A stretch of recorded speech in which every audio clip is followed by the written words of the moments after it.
In the beginning, God created a race of living souls he called Adam. For Adam is not the name of a person, but of a kind. And by the transgression of their forerunner, sin entered the world. Sin, not sins. For sin is not an act, but a nature. So automatically, everyone Adam became a sinner, not because of anything they did or didn't do, but because of the seed of sin in them.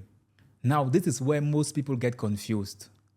God had no intention of saving Adam.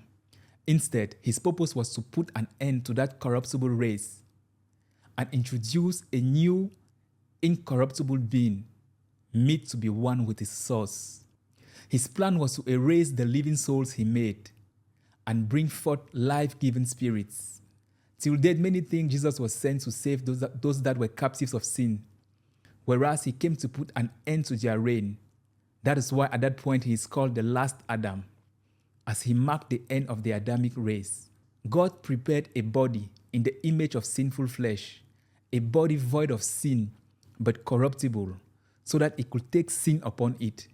The child who was born of Mary and died on the cross, though had no sin, was made a corruptible being. For if he was incorruptible at that point, he wouldn't have been able to take the sin of the world upon him. So it is written, he who knew no sin, God made to become sin. On the cross, Jesus, the last Adam, didn't carry sins, but became that very nature that had entered the world due to the transgression of the first Adam. The wages of sin is death, so he died and sin was paid off. From hell he cried to he who could save him, that's the Father, and the Spirit of the Father raised him from the dead.